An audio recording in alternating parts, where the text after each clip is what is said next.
The tires hummed against the asphalt, the sound hollow and lonely in the dead of night. Ryan glanced at the clock. 2:47 a.m. The highway stretched endlessly ahead, its edges swallowed by thick, creeping fog.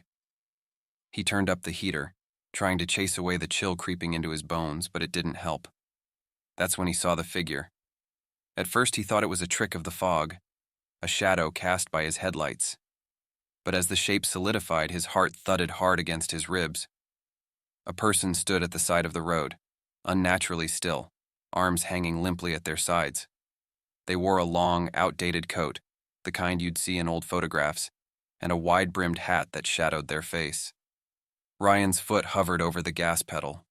Every instinct told him to keep driving, but something, maybe guilt, maybe curiosity, made him slow down. His headlights caught the dull gleam of the figure's shoes as he rolled to a stop. The figure moved toward the passenger door without hesitation. Ryan's fingers trembled as he unlocked it. The door creaked open, and the stranger slid inside, their movements fluid but unsettling, like a marionette guided by invisible strings. "Thank you for stopping," the stranger said, their voice soft, almost melodic. "I've been waiting for someone like you." The hair on Ryan's neck prickled. He forced a tight smile, his throat dry. "Where are you headed?" The stranger tilted their head slightly as though considering the question. "Just keep driving. You'll know when to stop." Ryan swallowed hard, his palms sweating against the steering wheel. As he pulled back onto the road, the stranger sat unnervingly still, their shadow faint in the dim interior light. Something was very, very wrong. Ryan gripped the steering wheel tighter, his knuckles pale under the dim glow of the dashboard. The stranger sat perfectly still, hands clasped neatly in their lap, staring straight ahead. The silence was suffocating. "So, where are you coming from?" Ryan asked, his voice cracking slightly as he tried to fill the void. The stranger didn't answer right away. Instead, they tilted their heads slightly, as though pondering the question. Finally, in that same soft, melodic tone, they said, "I don't think it matters anymore." A chill ran down Ryan's spine. He forced a nervous chuckle. "Well, everyone comes from somewhere, right?" The stranger didn't respond. Ryan stole a glance at them. Their face remained shrouded in the hat's shadow, but there was something about their posture, too stiff, too deliberate, that made his skin crawl. Then he noticed it. The stranger hadn't blinked once since they got in the car. His foot pressed harder on the gas pedal, and the car sped up. He just wanted to get wherever they were going and drop this unsettling passenger off. That's when he caught it in the rearview mirror, a glimpse of the stranger's reflection, or lack of it. Where their head should have been, there was only a faint distortion, like a heat wave rippling through the glass. His heart hammered in his chest. "Are you feeling okay?" he asked, his voice tight. The stranger turned their head slightly, just enough for Ryan to catch a sliver of their face. Their lips parted in a slow, deliberate smile. "You're driving too fast," they said calmly. "We wouldn't want to miss it." "Miss what?" Ryan demanded, his voice rising. The stranger's grin widened. "You'll know soon enough." The air inside the car grew colder, the lights on the dashboard dimming. Ryan's breath fogged as a suffocating weight seemed to settle over the car. Whatever was happening, it wasn't normal. He couldn't shake the feeling that they weren't alone on the road anymore. The GPS let out a sharp beep and flickered, its screen dissolving into static. Ryan swore under his breath, tapping it with one hand while keeping the other on the wheel. The highway ahead blurred into a tangle of shadows and fog, and his headlights barely cut through the darkness. "You should have turned back there," the stranger said, their voice impossibly calm. Ryan's hands tightened on the wheel. "Turned? Where?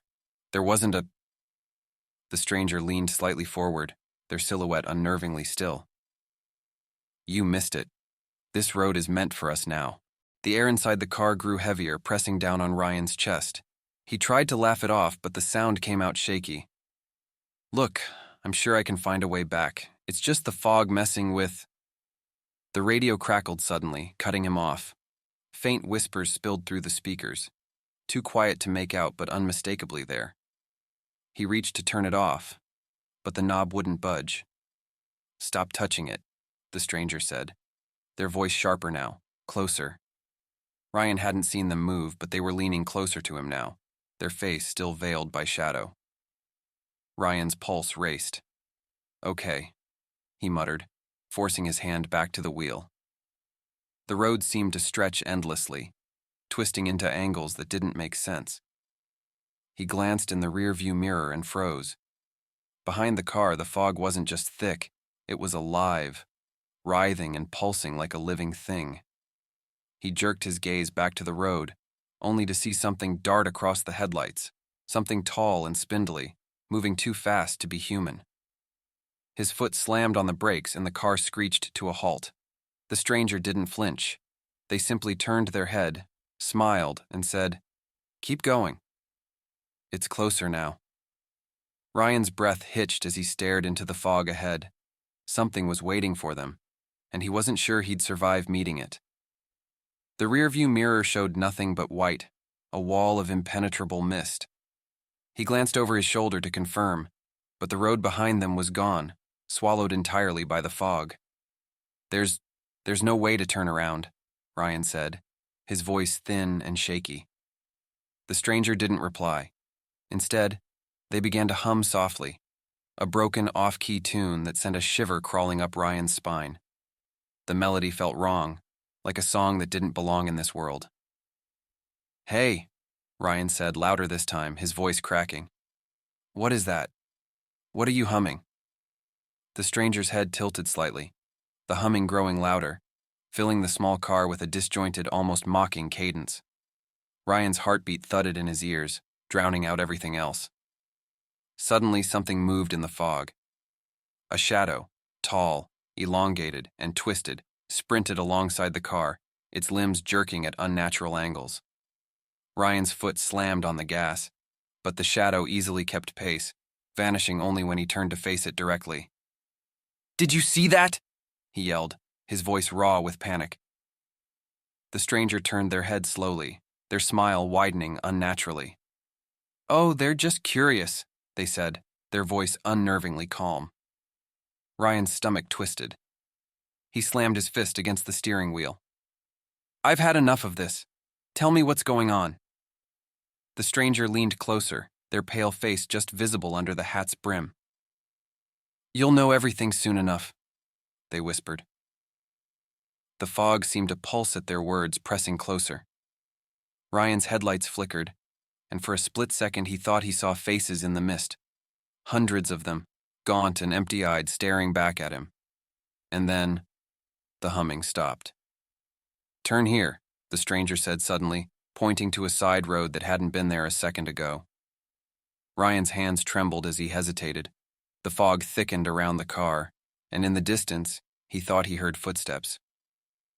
The fog thinned as the road abruptly widened, revealing a decrepit town that sprawled out in eerie silence. The buildings were ancient and crumbling, their wooden frames leaning as if they might collapse at any moment. Faint, flickering lights glowed in some of the windows, though he couldn't see anyone inside. "This isn't on the map," Ryan whispered. The stranger turned their head slightly, a hint of satisfaction curling their lips. It wouldn't be. As if on cue, the car sputtered violently and shuddered to a stop. Ryan twisted the key in the ignition, but the engine let out a hollow groan and fell silent. "You've got to be kidding me," Ryan muttered, pounding the dashboard. "You should come with me now," the stranger said, stepping out of the car before Ryan could respond. The door creaked shut, the sound echoing unnaturally loud in the stillness. "No way," Ryan said under his breath. He tried his phone, but the screen was dead, a faint crackling sound coming from the speakers instead. Panic welled up in his chest as he stared at the lifeless road behind him. The stranger stood outside, waiting. Their shadows stretched impossibly long beneath the dim, yellowed light of a street lamp. Finally, Ryan stepped out, the air hitting him like a cold slap. It carried a metallic tang, sharp and unpleasant, and his shoes crunched on gravel that seemed to hum faintly underfoot. As they moved into the town, the shadows in the windows seemed to shift, as though something or someone was watching from inside.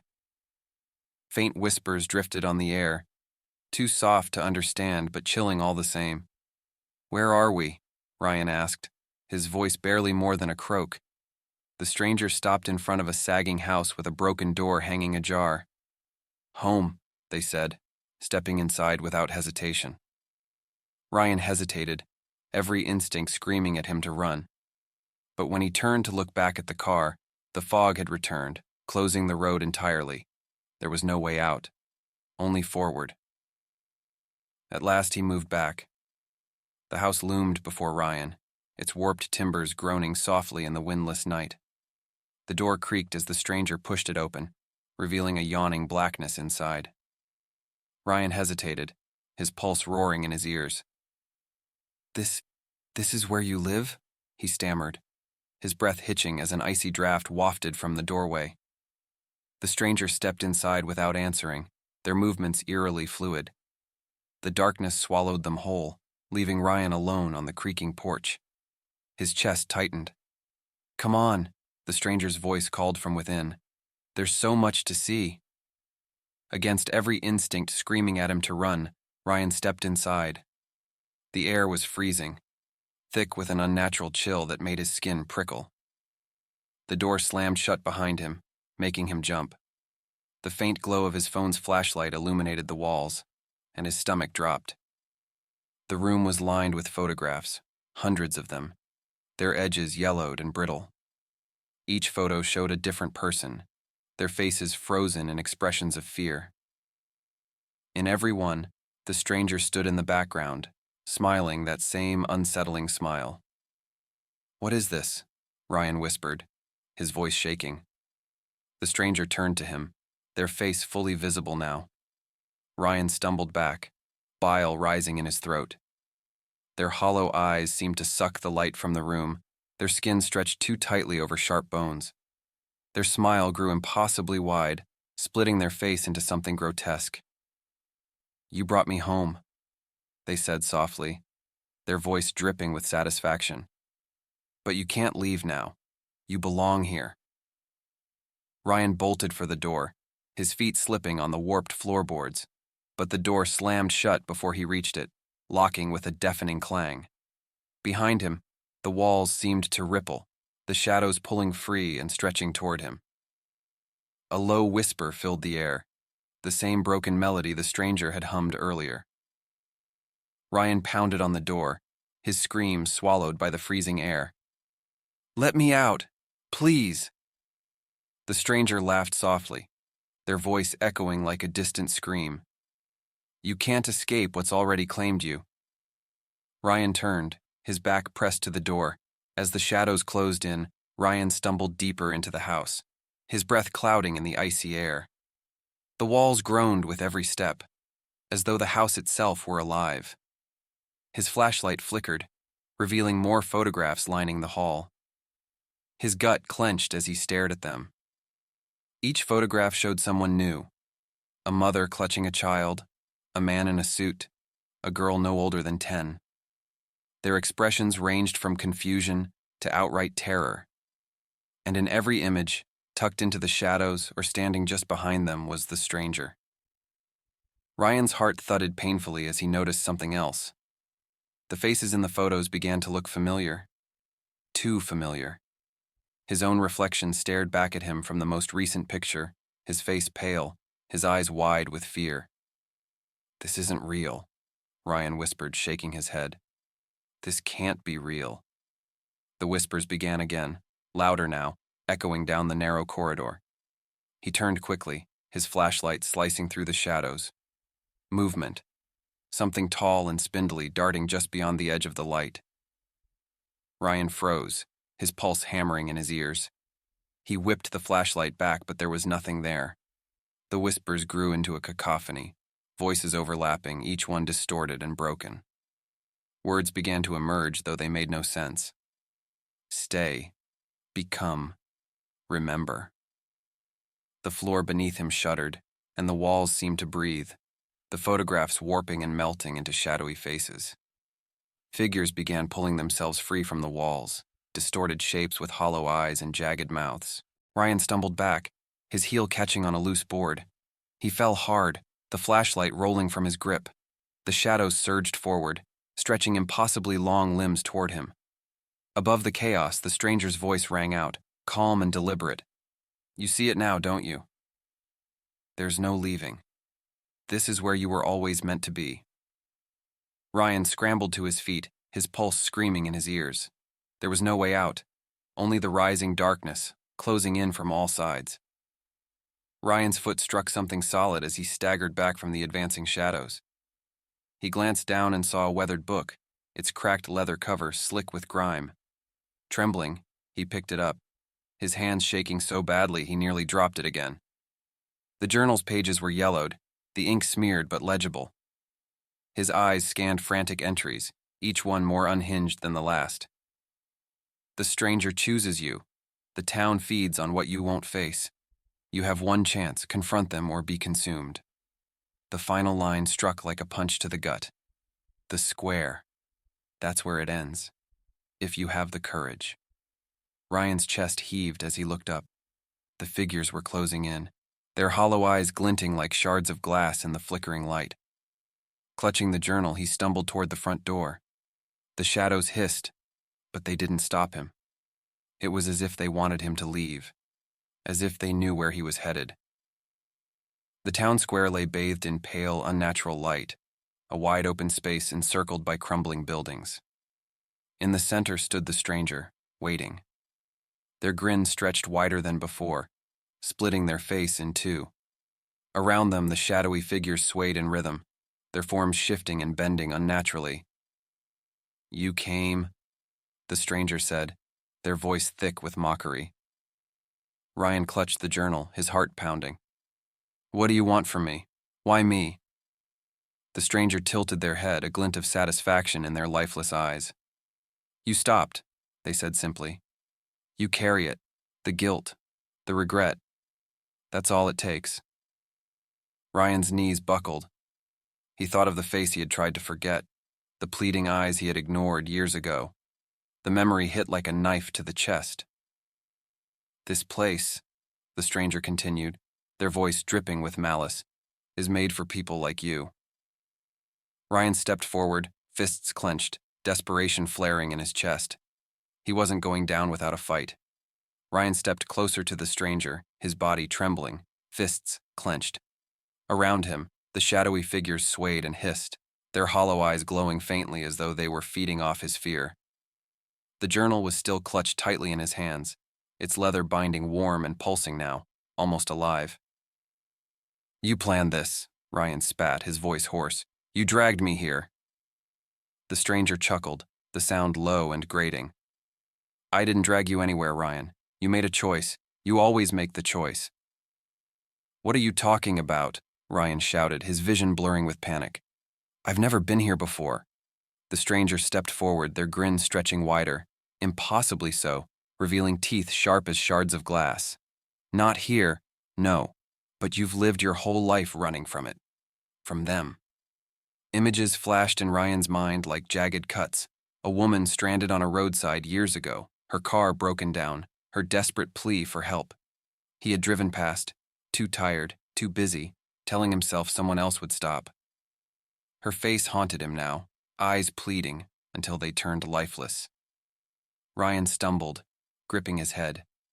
"Number no, that's not—" The stranger cut him off, their voice suddenly booming. "Your guilt is why you're here, Ryan. It binds you to this place." They gestured to the shifting shadows. "Stay, and you'll become one of them. Or—" Their voices dropped, softer, almost kind. "Take my place, wait for the next traveler. Start over." Ryan's knees buckled as the figures closed in, reaching for him with long, jagged fingers. Desperation surged through his veins. His hand brushed against something cold and heavy in his pocket, the broken lamp he had taken from the house. With shaking hands, he pulled it free, smashing it to the ground. The oil spilled across the cobblestones, pooling at the stranger's feet. Before he could second-guess himself, Ryan grabbed the journal's binding, striking it against the stones to spark a flame. The square erupted into fire.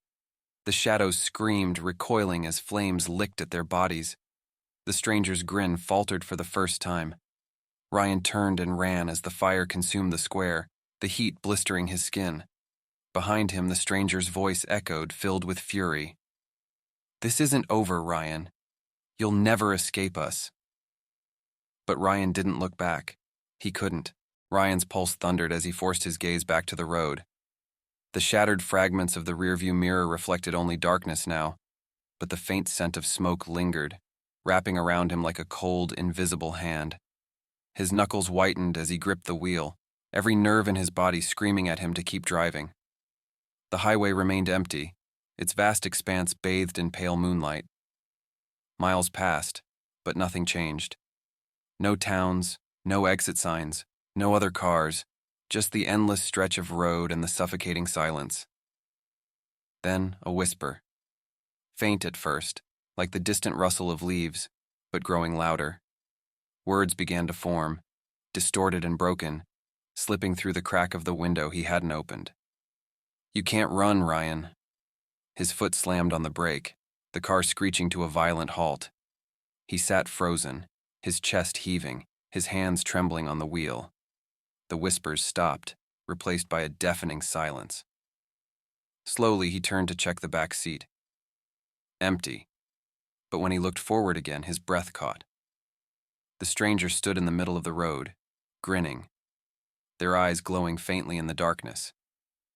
The headlights flickered, casting their shadow impossibly long, stretching far beyond what should have been possible. Ryan screamed, slamming the gas pedal, determined to run them down. The car surged forward, but the stranger didn't move. They didn't flinch. The moment the car reached them, everything went black. Ryan awoke in his seat again, the engine humming softly. The highway stretched out as if he had never left. But the journal now sat in the passenger seat, its pages fluttering in an unseen wind. And then the whispers returned, louder this time, surrounding him. "Your turn," they said, their voices layered and endless. The car began to move on its own, the wheel twisting under his hands. "If you dare share this story, but beware. Every retelling spreads the curse further. Will you take the risk? Would you have stopped for a stranger that night? And if you had, who or what might me have followed you home?"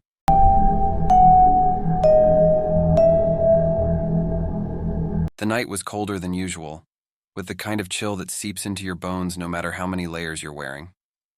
I had just finished a late shift at the diner, where the smell of burnt coffee and greasy burgers still clung to my clothes. My car, an old rust bucket with a heater that worked when it felt like it, hummed grudgingly as I drove along the empty stretch of County Road 17. There wasn't another soul in sight, just the flicker of my headlights against the frost-covered trees and the whisper of the wind outside. I was tired. The kind of tiredness where your eyes start playing tricks on you. But the thought of collapsing into bed was the only thing keeping me going. The road was endless, snaking through the hills with no signs, no landmarks, just the occasional deer staring into the beam of my lights before darting away. It wasn't unusual for these roads to feel deserted, but there was something different about this night. Something heavier. That's when I saw it. Up ahead, a pair of taillights glowed like two angry eyes cutting through the darkness. They belonged to a massive truck, the kind you'd see hauling logs or machinery. It appeared out of nowhere, moving slowly, almost too slowly for a road like this. At first, I didn't think much of it. Plenty of trucks passed through this area, especially at odd hours. But there was something about the way it moved, almost like it was waiting for something, or someone.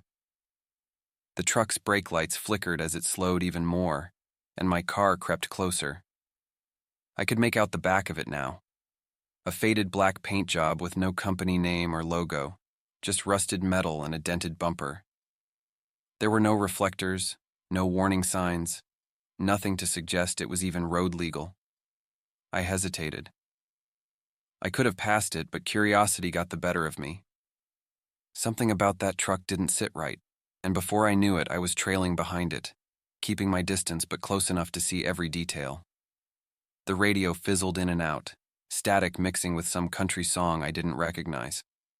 I tried to focus on the road ahead, but fatigue gnawed at the edges of my attention. The sky above was moonless, the kind of darkness that feels alive, wrapping around you like a second skin. I was thinking about my bed, craving the soft embrace of sleep when I saw it. Taillights.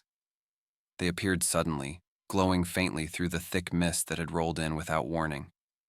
It was a truck, big and lumbering, with a rusted frame that looked like it had survived a dozen winters, and not much else.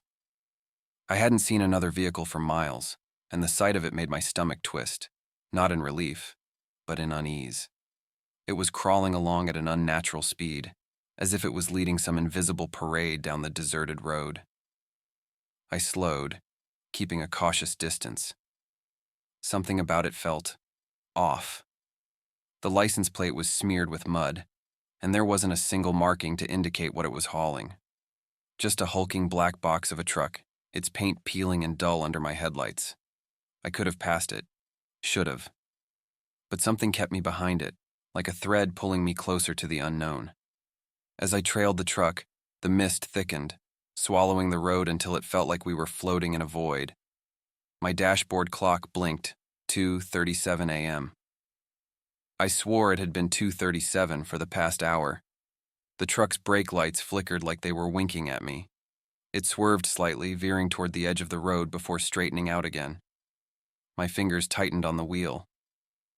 What's this guy's deal? I thought, though I didn't dare say it out loud. The silence in the car was already deafening.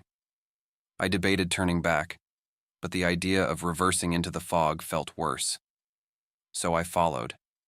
The road narrowed, the trees growing denser and taller, their twisted branches reaching across the sky like they were trying to stitch it closed. I swear I heard whispers, faint and distant, carried in the wind. I told myself it was just the sound of the trees creaking in the cold. Still, my skin prickled. Then the truck slowed to a complete stop. I hit the brakes, my car jolting to a halt behind it. My heart was pounding and I realized I'd been holding my breath. The truck's engine rumbled like a beast growling in its sleep. For a long moment, nothing happened. Then the back doors creaked open. At first, I thought my eyes were playing tricks on me. But no, the doors opened on their own, swinging outward with a deliberate slowness that made my stomach churn. Inside was darkness. Not just any darkness, though. It felt alive, shifting and writhing like the surface of a black ocean. I leaned forward, squinting, trying to make sense of what I was seeing. Something moved. A shape emerged from the shadows, tall and impossibly thin, its limbs bending in ways that defied nature. It crawled out of the truck like a spider, its head tilting unnaturally as if it were listening for something. For me. My body froze. Every instinct screamed at me to drive, to leave that truck and its monstrous passenger behind. But my hands wouldn't move, glued to the wheel as the thing turned its head toward me. Its eyes, or where its eyes should have been, were hollow, empty voids that seemed to suck the air from my lungs. I don't know how long I sat there, paralyzed, but when it moved again, I snapped out of it. My tires screeched as I slammed the gas, swerving around the truck and onto the road ahead. The thing didn't follow. Or at least, I thought it didn't. The road ahead stretched endlessly, twisting and turning like it was leading me somewhere I didn't want to go. My headlights barely cut through the fog and the trees seemed to shift as I passed, their gnarled trunks leaning closer to the road.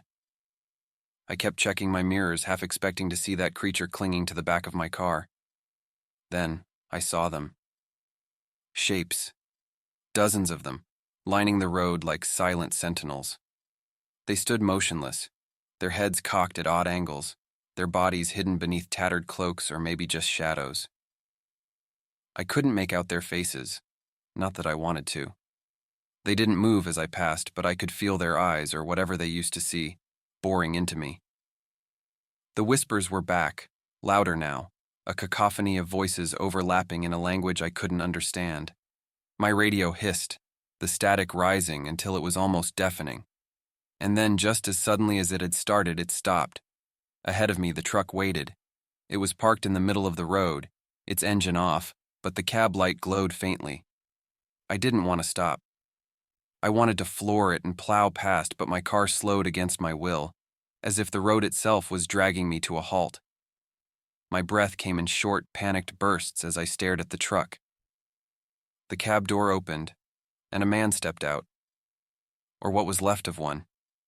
His skin was ashen, stretched too tightly over his bones. His eyes were sunken pits, and his mouth twisted into a grin that didn't reach them. He raised a hand, beckoning me forward, his fingers long and spindly, tipped with blackened nails. "You shouldn't have followed," he rasped, his voice like wind scraping through dead leaves. I didn't wait to hear more. I threw the car into reverse, the tires spinning uselessly on the icy road before finally catching. As I sped backward, I saw the truck again, or rather, the thing inside it. It was climbing out, its limbs stretching unnaturally as it dragged itself onto the road. Behind it, the shapes from the trees began to move, their heads tilting in unison. I didn't stop. I didn't look back. I drove until the fog lifted, until the trees thinned and the whispers faded into nothing. When I finally reached the main highway, my car sputtered to a stop. I sat there trembling, the cold finally seeping into my bones. My headlights flickered, and for a moment, I thought I saw those hollow eyes staring back at me from the rearview mirror. I never took County Road 17 again, but the story didn't end there. For weeks, I couldn't shake the feeling that I hadn't really escaped. It wasn't just the nightmares, though those were bad enough. Dreams of hollow eyes, the sound of scraping claws, and that terrible grin burned into my mind. It was the subtle things, the small ripples in my life that I couldn't ignore. The first sign was the truck. It appeared again, 2 nights after that horrifying drive.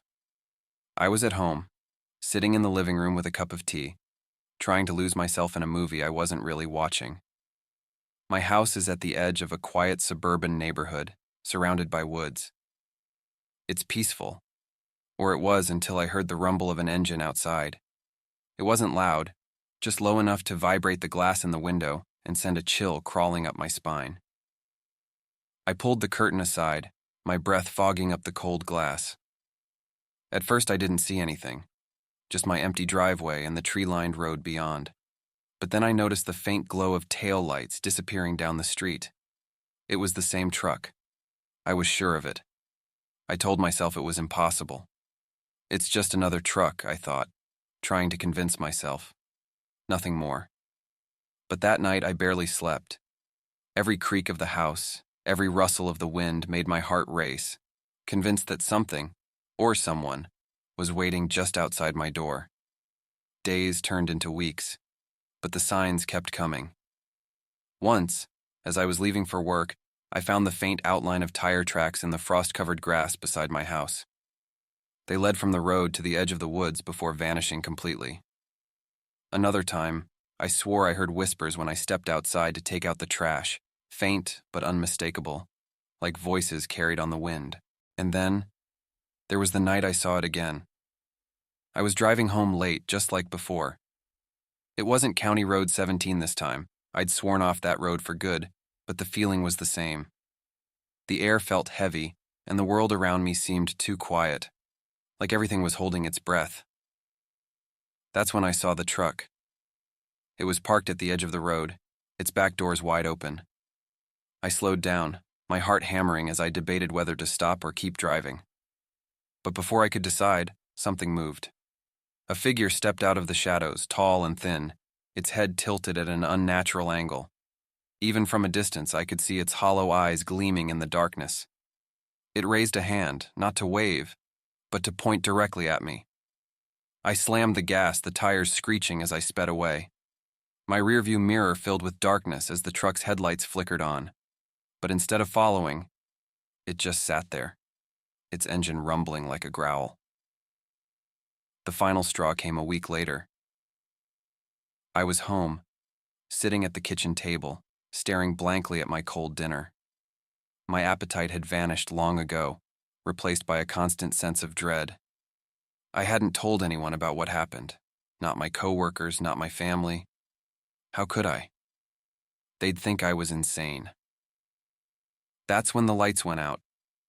At first, I thought it was just a power outage. I grabbed my phone, using its flashlight to navigate the house. But when I stepped into the hallway, I froze. The front door was open, swinging gently in the wind. I know I locked it. I always lock it. Hello? My voice was barely a whisper, but it echoed through the house, each syllable bouncing back at me like a taunt. There was no answer, just the low hum of the wind and the faint creak of the door. I grabbed the nearest thing I could find, a baseball bat from the hall closet, and crept toward the door. My heart pounded in my chest, every nerve in my body screaming at me to run, but I couldn't leave without knowing what, or who, had opened it. The driveway was empty. The street beyond was silent. But then I saw them. Footprints. They led from the edge of the woods to my door, impossibly large and spaced like whatever made them had taken long, deliberate strides. My breath hitched as I followed them with my eyes. They didn't stop at the door. They went inside. I turned slowly, every hair on my body standing on end. The house was quiet. Too quiet. But I could feel it. Something was here.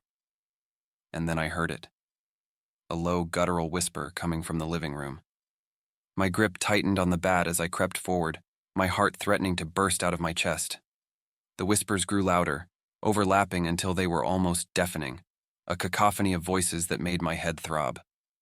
I stepped into the living room and froze. The truck driver was sitting on my couch. At least, it looked like him. His skin was pale, stretched tight over his face, and his sunken eyes were fixed on me, unblinking. His grin was wider than any human should be, filled with blackened teeth that gleamed in the dim light of my phone. "You followed," he rasped, his voice scraping like nails on a chalkboard. "You shouldn't have followed." I stumbled back, my legs refusing to work properly as he stood, his long limbs unfolding like a spider.